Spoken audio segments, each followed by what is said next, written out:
On, on মানে উপর। কলমটি টেবিলের উপর আছে।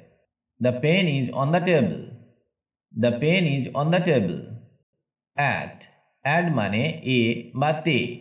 সে দরজায় আছে। She is at the door. She is at the door. By, by মানে দ্বারা বা পাশে। যেমন চিঠিটি জনের দ্বারা পাঠানো হয়েছিল। The letter was sent by John. The letter was sent by John. এখানে দ্বারা অর্থে বাইকে ব্যবহার করা হলো। বাতিটা বিছানার পাশে আছে। The lamp is by the bed. The lamp is by the bed. এখানে পাশে অর্থে বাইকে ব্যবহার করা হলো। উইথ, উইথ মানে সঙ্গে। যেমন সে তার বন্ধুর সঙ্গে আছে। She is with her friend. She is with her friend. To, to মানে প্রতি বা দিকে। সে বাজারে গেল মানে বাজারের দিকে গেল। তো এর ইংরেজি হবে she went to the market. She went to the market. From, from মানে থেকে। সে অফিস থেকে এসেছে। He came from the office. He came from the office. About, about মানে সম্পর্কে। এই বইটি ইতিহাস সম্পর্কে। This book is about history. This book is about history. Under, under মানে নিচে। বিড়ালটি টেবিলের নিচে আছে। The cat is under the table. The cat is under the table. Over, over মানে উপর।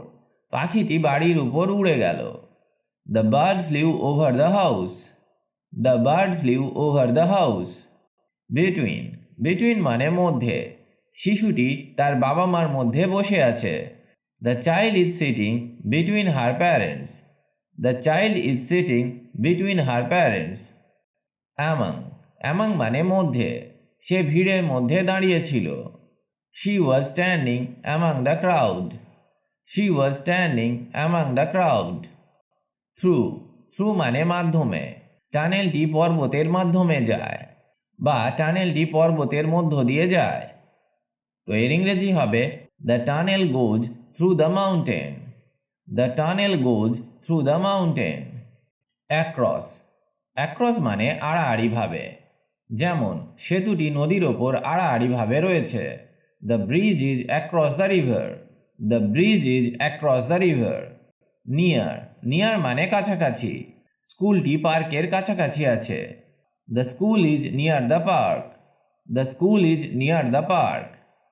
এগেনস্ট, এগেনস্ট মানে বিরুদ্ধে। সে দেয়ালের বিরুদ্ধে হেলান দিয়েছে। হি leaned against the wall. He leaned against the wall.